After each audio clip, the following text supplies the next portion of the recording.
Yuki Juan. Pembelajaran kelas 4 tema 6 subtema 1. Assalamualaikum warahmatullahi wabarakatuh. Halo sahabat Yuki Juan Daily. Kali ini Yuki Juan Daily akan berbagi tentang materi tema 6 kelas 4 yang berjudul Cita-citaku, kurikulum 2013.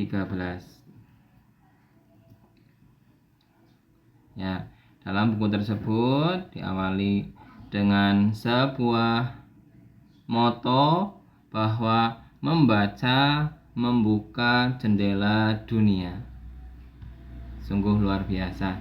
Dengan kita membaca, maka jendela dunia akan terbuka. Subtema 1 berjudul Aku dan Cita-citaku. Nah, di sini ilustrasinya ada seorang anak perempuan yang memiliki angan-angan atau cita-cita. Aku punya cita-cita. Aku ingin menjadi. Nah, ini. Pastinya kalian juga sudah memiliki cita-cita.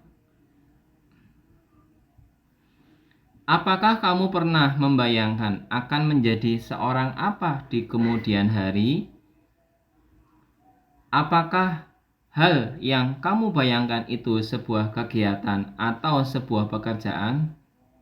Apakah kamu pernah membayangkan kelak akan mengajar menjadi atau menjadi seorang pilot, arsitek, dokter hewan, atau pekerja seni? Nah, dalam halaman pertama kita diberi pertanyaan seperti itu. Pembelajaran pertama, ayo mengamati. Amatilah gambar-gambar di bawah ini. Tuliskan kegiatan atau pekerjaan yang dijelaskan dari gambar.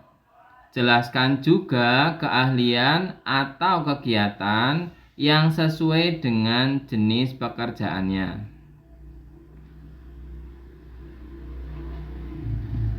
Nah, kalau kita amati di sini dari gambar pertama, ini kira-kira apa ya?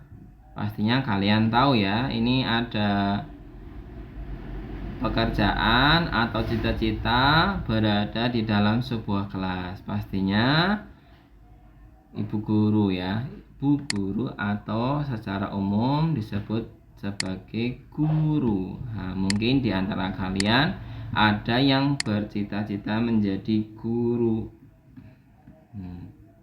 Kegiatan utama seorang guru itu apa? Nah, bisa kalian melihat ya, yaitu mendidik siswa, mengajar siswa, terus apalagi memberikan arahan kepada siswa, bisa juga membimbing ya, membimbing siswa dan lain-lain yang tujuannya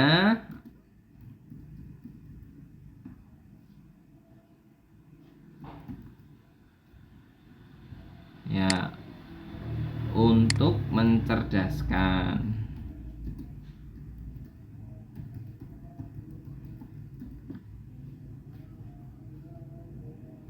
Kemudian gambar yang kedua, di sini kalian lihat ada seorang laki-laki sedang memegang penggaris dan di sini ada papan gambar. Nah, pekerjaannya adalah, ada yang tahu? Arsitek.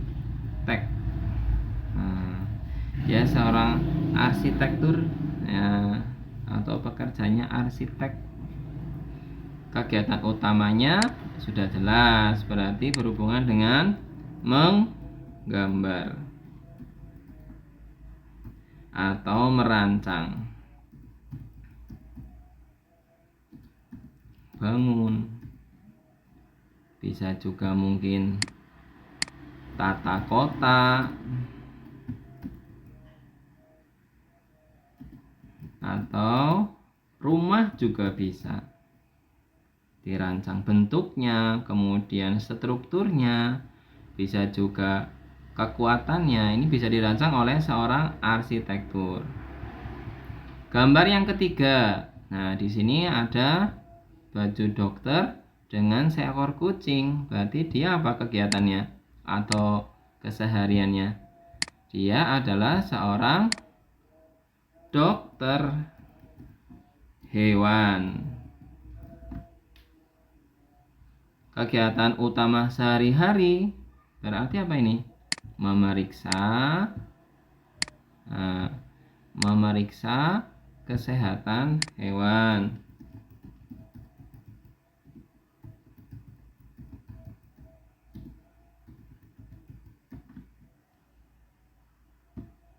Bisa juga kalau hewannya sudah sakit berarti mengobati.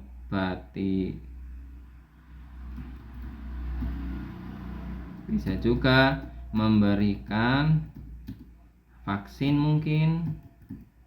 Nah, itu salah satu kegiatan atau beberapa contoh dari profesi atau pekerjaan sebagai dokter hewan. Lanjut. Nah, ini gambar yang keempat. Gambar yang keempat ini gambar apa ini? Nah, ini ada yang dipegang adalah kanvas ini, ya. Ada topinya. Nah, kalian pasti sudah mengenal. Pekerjaannya adalah seorang pelukis. Ya. Kegiatan utama sehari-hari ya berarti dia melukis. Apa yang dilukis? Ya, bisa berupa lukisan alam, bisa juga mungkin manusia bisa dilukis, atau mungkin juga bangunan. Banyak yang bisa dilukis. Sedangkan pekerjaan yang kelima, nah ini ada seorang bapak-bapak ini. Kalau melihat dari topinya, nah ini topinya ini ada gambar seperti burung ya. Seperti burung berarti berhubungan dengan sesuatu yang bisa terbang. Nah, berarti pekerjaannya adalah seorang pilot. Nah, ada yang tahu apa itu tugas pilot atau kegiatan utama seorang pilot? Yaitu apa? Mengendarai pesawat. Biasanya ini pesawat penumpang ya, penumpang. Karena ada pesawat dalam bidang militer juga ada, tapi kalau untuk seragam seperti ini biasanya adalah pesawat penumpang. Contohnya mungkin Garuda Indonesia atau mungkin Lion Air dan sebagainya.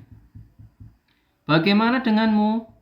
Kamu pasti mempunyai mimpi dan harapan tentang kegiatan atau pekerjaanmu kelak. Itulah cita-cita. Jadi, cita-cita adalah mimpi dan harapan tentang kegiatan atau pekerjaanmu kelak atau yang akan datang. Biasanya sudah dimimpikan atau diharapkan dari sekarang. Kalian kelas 4 SD pun sudah memiliki cita-cita yang pastinya bisa kalian wujudkan. Tuliskan tentang cita-citamu, kegiatan utama, keahlian yang harus kamu miliki sehubungan dengan cita-citamu. Nah, ini hanya contoh ya. Yang laki-laki mungkin ingin menjadi seorang montir. Nah, kalau montir kegiatan utamanya berada di bengkel. Entah itu bengkel sepeda, mungkin bengkel motor, atau mungkin bengkel mobil. Bahkan sekarang ada Untuk alat-alat berat juga ada.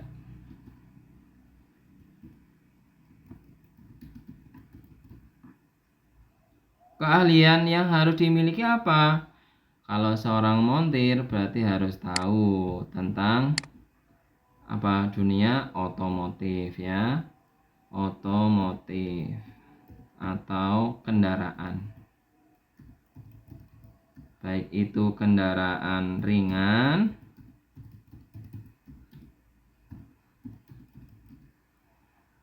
atau kendaraan berat.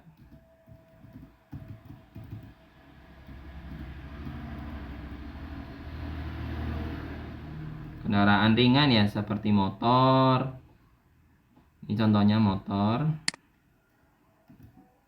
Ya, yang sering dikendarai. Kendaraan berat ya dimulai dari mobil atau truk.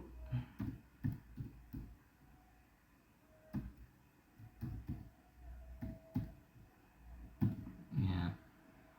Ini keahlian harus dikuasai oleh seorang montir. Pengetahuan tentang kendaraan ringan atau mungkin kendaraan berat. Nah, kalau yang perempuan apa misalnya pekerjaannya? Misalkan sebagai perawat misalnya. Kegiatan utamanya berarti merawat, bisa di puskesmas, bisa juga di klinik, atau mungkin di rumah sakit. Keahlian yang harus dimiliki apa? Keahlian yang harus dimiliki tentunya adalah ya teknik merawat,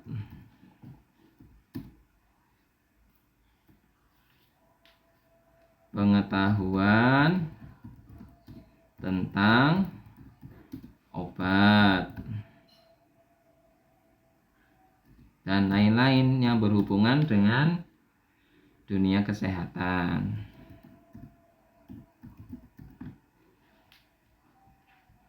Itu contohnya montir atau perawat. Ceritakanlah cita-citamu tersebut kepada teman sebangkumu. Nah, biasanya teman sebangku ya sama ya. Kalau kamu perempuan, teman sebangkunya biasanya perempuan. Pastinya mungkin memiliki cita-cita yang sama atau yang bisa berbeda. Ayo membaca. Pada kegiatan ayo membaca nih, Udin dan Beni ternyata memiliki cita-cita yang sama. Mereka berdua ingin menjadi seorang guru. Menurut Udin, ia ingin menjadi guru karena gurulah yang membuatnya menjadi selalu ingin tahu tentang banyak hal. Udin menunjukkan sebuah tulisan dari sebuah majalah untuk menjelaskan pendapatnya tentang guru.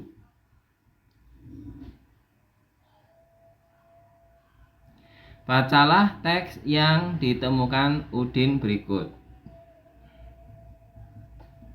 Cita-citaku, anganku melayang ke masa depan. Aku ingin menjadi seorang guru. Guru adalah pejuang ilmu di garis depan. Guru tanpa pamrih berbagi ilmu. Aku akan berusaha mencapai cita-cita. Takkan lelah aku mencari ilmu. Takkan aku berpangku tangan saja demi tercapainya cita-citaku. Teks berjudul Cita-citaku di atas merupakan sebuah karya yang disebut dengan puisi. Jadi teks ini yang di atas tadi adalah sebuah puisi. Ternyata ini sebuah puisi yang berjudul Cita-citaku. Untuk mengetahui tentang puisi, ayo kita cari tahu ciri-ciri puisi tersebut dari kegiatan berdiskusi di sini. Ya, kalian bisa berkelompok terdiri atas 3 sampai 4 siswa. Mungkin teman dekat kalian salah satu anggota kelompok membaca puisi tersebut. Anggota yang lain memperhatikan temannya membaca puisi. Perhatikan bagian-bagian teks yang dibaca. Diskusikan ciri-ciri dari teks tersebut. Sebagai panduan menemukan ciri-cirinya, kamu dapat menjawab pertanyaan-pertanyaan berikut. Jadi di atas itu kan puisi nih, puisi. Nah, pada kegiatan berdiskusi kita sudah dibantu untuk menemukan ciri-ciri puisi. Nah, ini. Apakah kamu menemukan bahwa teks tersebut terdiri atas kumpulan kata-kata yang tersusun menjadi baris-baris? Ini kumpulan kata-kata yang tersusun menjadi baris-baris. Nah, ini. Yang di atas ini. Betul ya? Ini kata-kata yang tersusun menjadi baris-baris. Betul. Nah, ini betul. Ya, menemukan.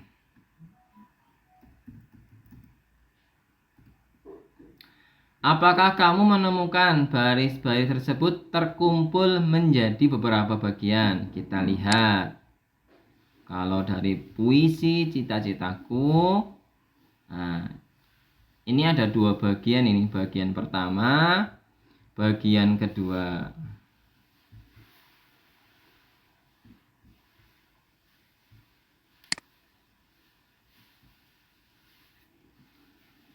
Ya, bagian-bagian dari kumpulan baris pada puisi disebut bait.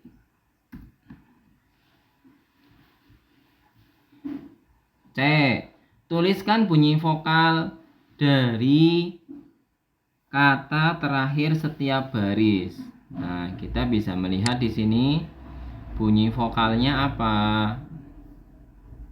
Bait pertama, bunyi vokal terakhir ini hurufnya huruf N, yang kedua U, yang ketiga N, yang keempat U. Bait yang kedua, yang pertama A, yang kedua U, ketiga A, keempat U. Jadi antara baris pertama dan baris ketiga pada bait pertama bunyinya sama-sama N. Sedangkan baris kedua dengan baris keempat pada bait pertama sama-sama U. Berarti 1 dan 3, 2 dan 4 itu sama.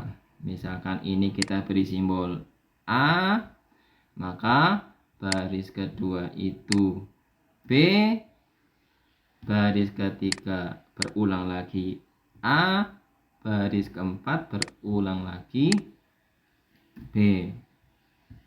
Berarti nanti bunyinya A, B, A, B ya. Bait kedua, baris pertama A, baris kedua U, baris ketiga A, baris keempat U. Jadi ini sama, ini bunyinya sama, baris pertama dan ketiga sama. Kita misalkan A itu ya. Berarti baris ketiga juga A. Baris kedua ini adalah B, maka baris keempat sama B. Ya. Bunyi vokal dari kata terakhir setiap baris disebut dengan sajak ya. Sajak itu adalah ini bunyi vokal dari kata terakhir.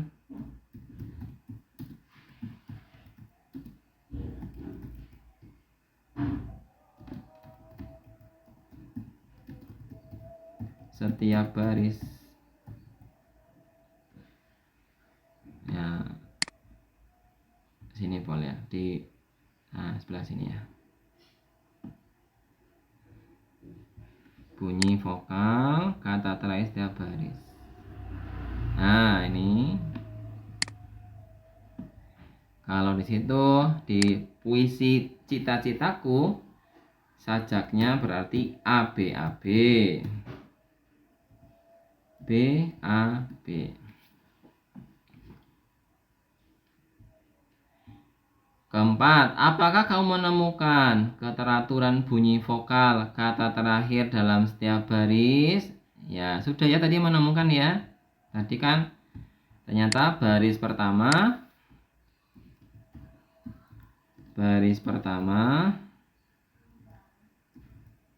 sama dengan baris ketiga. Nah, baris kedua sama dengan baris keempat. Nah, ini. Tadi sudah tunjukkan ya. Contohnya pada tadi. Contoh yang pertama bunyinya N, belakangnya N, kedua U, ketiga N, keempat U. Nah, itu kan teratur itu. Nah, jadi baris pertama itu N, baris kedua itu bunyinya U. Nah, berulang lagi di baris ketiga. Ya, itu N lagi. Sedangkan berulang lagi di keempat sama dengan baris kedua, yaitu U.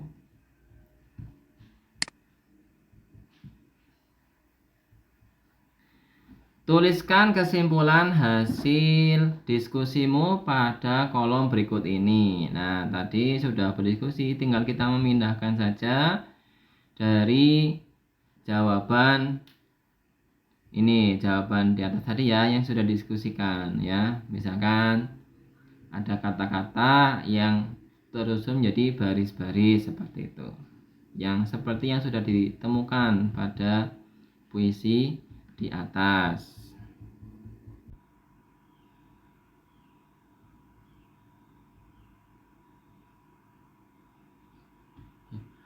Dari hasil diskusi di atas dapat kita simpulkan ya, adik-adik atau kakak-kakak kelas 3 dapat disimpulkan. Yang pertama, bahwa puisi itu terdiri atas kata-kata atau kalimat kata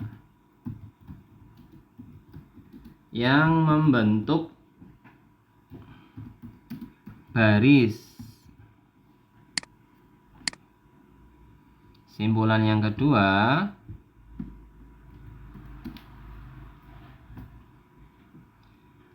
terdapat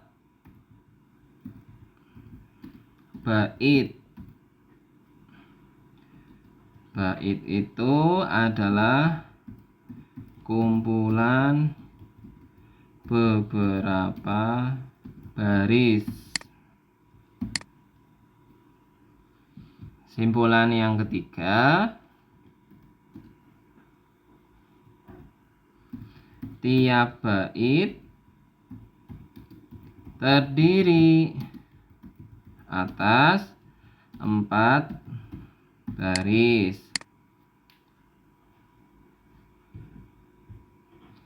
Yang keempat, sajak, yaitu baris pertama sama dengan baris ketiga, baris kedua sama dengan baris keempat, atau biasa disebut dengan sajaknya ABAB. Bisa juga ditambahkan di situ. Yang kelima, tiap baris merupakan isi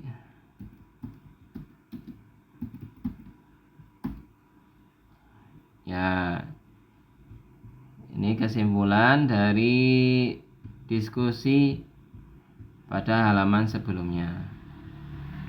Nah, di sini juga dijelaskan puisi terdiri atas Bagian-bagian yang merupakan kumpulan kata-kata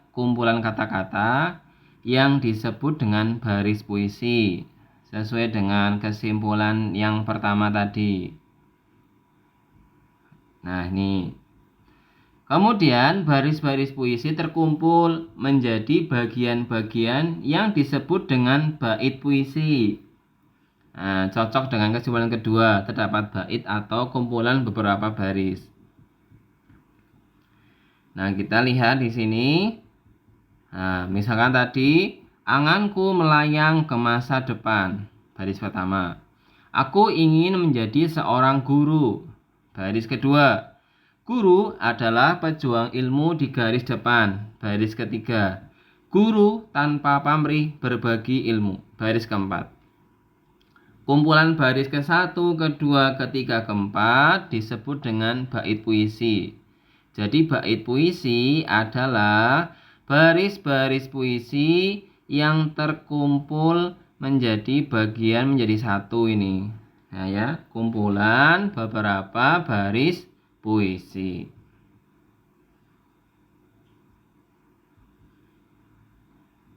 Ayo berlatih. Susunlah baris-baris puisi ini menjadi bait puisi, kemudian tuliskanlah di tempat yang disediakan. Nah, di sini terdapat beberapa baris. Ada ku ingin membalas jasamu. Guru selalu membimbingku. Sungguh berjasa guruku. Guru mengajakku untuk maju. Nah, biasanya kalau dari beberapa baris ini bisa kita lihat. Pertama, berarti kan tugas guru adalah membimbing. Kemudian mengajak untuk maju. Kemudian apa? Sungguh berjasa guruku, ku ingin membalas jasamu. Jadi kalimat atau susunan dari baris puisi yang pertama bisa kita tuliskan. Guru selalu membimbingku. Baris kedua. Guru mengajakku untuk maju. Baris ketiga. Sungguh berjasa guruku. Yang keempat, yang terakhir berarti ku ingin membalas jasamu. Nah, kita ketikkan di sini. Ku ingin membalas jasamu. Jadi sudah lengkap nih puisinya. Guru selalu membimbingku. Guru mengajakku untuk maju. Sungguh berjasa guruku. Ku ingin membalas jasamu.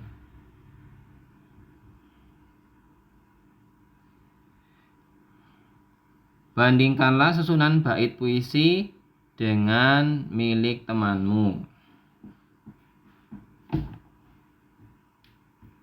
Ada percakapan antara Lani dan Udin. Lani, apakah aku bisa mengubah susunan baris dalam puisi itu ya? Udin, menurutku seharusnya bisa Lani, asalkan maknanya kurang lebih sama. Kenapa Lani? Lani menjawab, betul juga, aku ingin menyusun puisi sendiri tentang cita-citaku. Benarkah? Apakah cita-citamu Lani? Aku senang dengan hewan. Aku ingin suatu hari nanti bisa menjadi dokter hewan, agar aku dapat membantu hewan-hewan yang sakit dan butuh pertolongan. Wah, hebat juga cita-citamu. Kebetulan aku punya beberapa hewan peliharaan di rumah. Mungkin besok aku bisa membawa mereka kepadamu untuk diperiksa. "Ah, Udin, jangan bercanda. Itu nanti saja ketika aku sudah belajar banyak tentang hewan." "Baiklah, Lani." Nah, itu percakapan antara Udin dan Lani. Di situ Lani bercita-cita menjadi dokter hewan. "Apakah kamu memiliki hewan peliharaan seperti Udin? Apa saja hewan peliharaanmu itu? Bagaimana kamu meliharanya? Amatilah hewan peliharaan di sekitarmu. Apakah hewan-hewan peliharaan itu mempunyai anak?" Nah, kita lihat. Perhatikan beberapa hewan peliharaan. Ini hewan apa yang pertama ini? Yang pertama, kucing.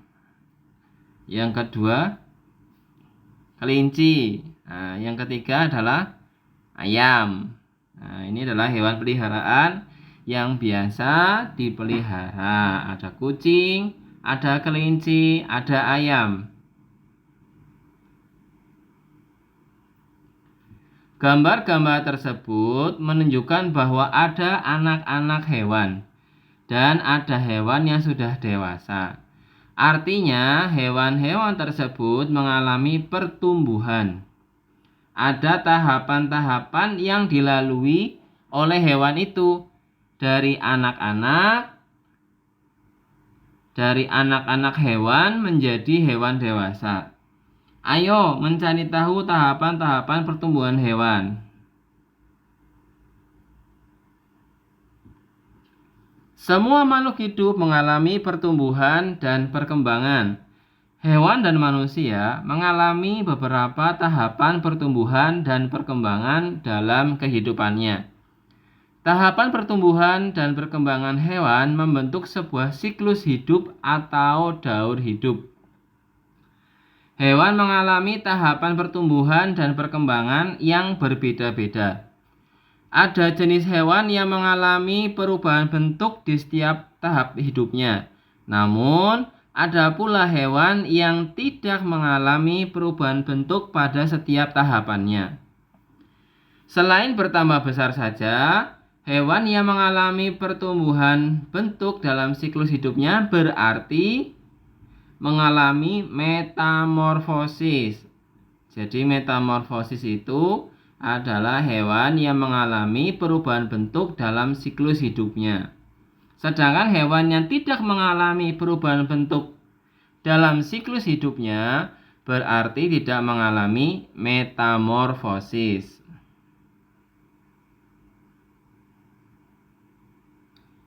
Di antara hewan yang mengalami metamorfosis, ada hewan yang mengalami perubahan bentuk pada setiap tahapannya.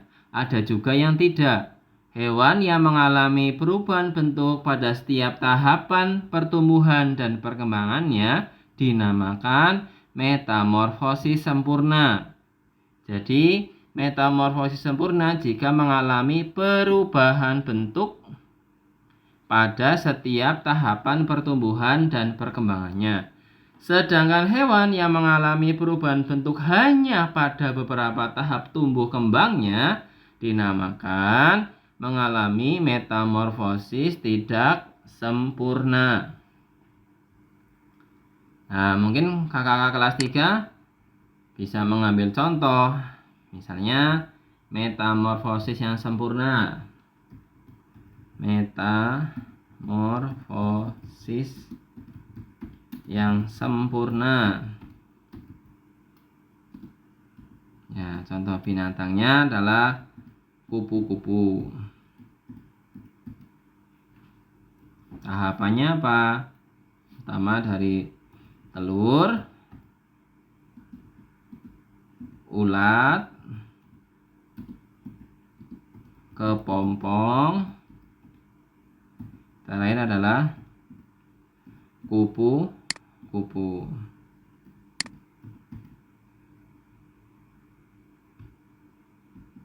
Ya, ini adalah tahapannya. Yang dimaksud dengan metamorfosis sempurna itu di sini. Telur berbeda dengan ulat. Ulat bentuknya berbeda dengan kepompong. Kepompong berbeda dengan kupu-kupu. Itu namanya metamorfosis sempurna. terjadi perbedaan pertumbuhan dan perkembangan dalam daur hidupnya. Kalau metamorfosis tidak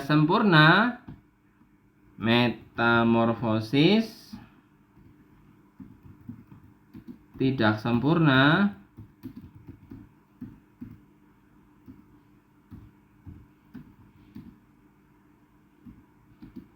contohnya adalah pada belalang.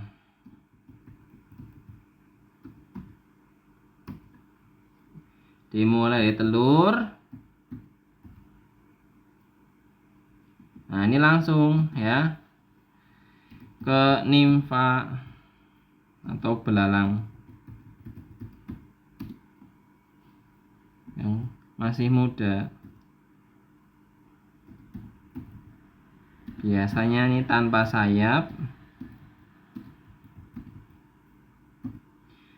Ukurannya masih kecil. Nah, terus kemudian belalang muda. Biasanya masih belum memiliki sayap, belum bersayap. Tapi ukurannya sudah besar. Ya. Ukurannya sudah besar.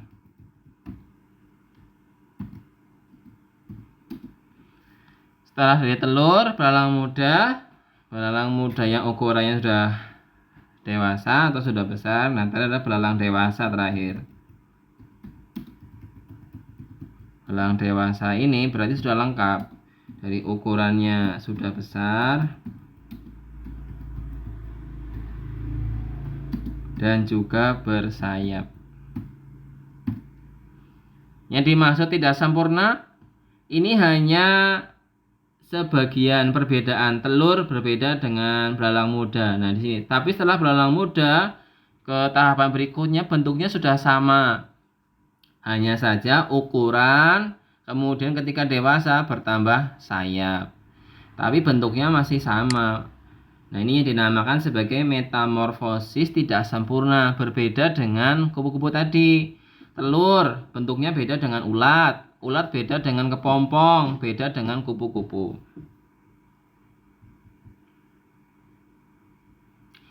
Ayo berdiskusi. Buatlah kelompok diskusi yang terdiri atas 4-5 siswa. Bisa dengan temanmu, teman sebangku, atau mungkin teman bermainmu. Amatilah gambar hewan-hewan peliharaan berikut. Apa sih perintahnya? Kok ada lingkaran-lingkaran itu ya? Kita lihat coba. Perintahnya, susunlah tahapan pertumbuhan dan perkembangan hewan pada gambar di atas menjadi tahapan pertumbuhan yang benar. Berilah nomor urut di bawah gambar sehingga menunjukkan urutan yang benar. Oh, kita atau kakak-kakak kelas 4 ini diminta mengurutkan. Ya, kalau dari ukurannya berarti ini adalah yang pertama anak kucing ya. Yang kedua berarti ini kucing yang sudah remaja gitu ya. Kalau di urutannya remaja atau ukurannya sudah sedang. Nah, ini kucing yang sudah dewasa. Kalau ini ada 4 tahapan. Tahapannya ini telur yang baru menetas. Kemudian berarti ini adalah anak ayam. Kemudian iya, ini yang ketiga ini ya. Ayamnya menuju dewasa. Ini adalah ayam dewasa keempat. Jadi ada urutannya 1, 2, 3, 4. Nah, rasa mudah ini ya untuk kakak kelas 4 mengurutkan, tapi jangan sampai salah. Buatlah kesimpulan tahapan siklus hidup hewan. Tahapan siklus hewan sebagai berikut. Nah, tadi kan ada 2 jenis hewan tadi. Yang satu bertelur, yang satu beranak. pada hewan yang beranak ini ya, beranak. Tadi kan contohnya adalah kucing.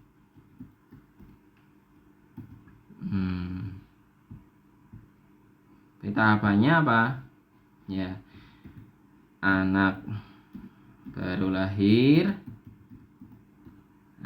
kemudian mengalami pertumbuhan dalam kembangan menjadi anak yang ukurannya remaja, ya karena ukurannya sudah tambah tumbuh ya, tapi belum dewasa. Baru ini boleh tambah anak kucing remaja itu ya, biar mudah.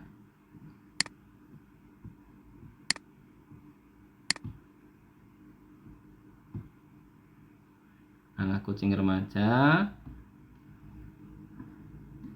kemudian sudah kucing dewasa, bukan anak lagi sekarang, tapi udah kucing dewasa. Nah, itu untuk yang beranak. Sedangkan yang kedua adalah yang bertelur. Contohnya tadi adalah ayam. Nah, urutannya berarti dari telur. Telurnya menetas ya menjadi anak ayam.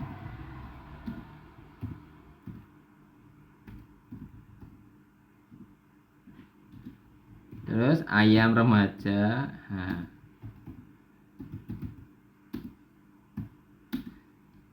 Terus ayam dewasa. Nah, ini ada dua jenis tadi hewan peliharaan, ada yang beranak dan ada yang bertelur. Kemudian diminta presentasikan hasil diskusi kelompokmu secara bergiliran di kelas. Nah, kembali tadi bahwa dari awal kita diminta untuk mengutarakan atau menyebutkan cita-cita. Nah, kita diminta merenungkan ingin menjadi apakah kamu kelak. Nah, misalkan ingin menjadi dokter misalkan.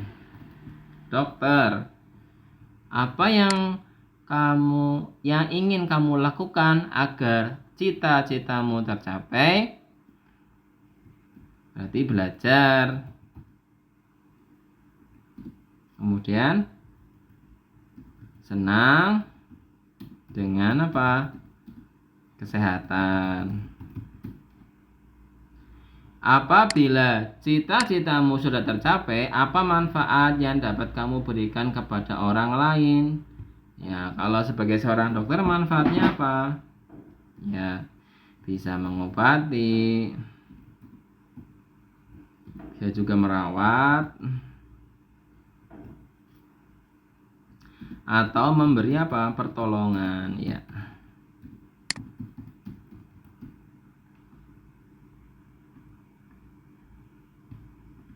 Nah, itulah pembelajaran subtema 1 untuk kelas 4 cita-citaku.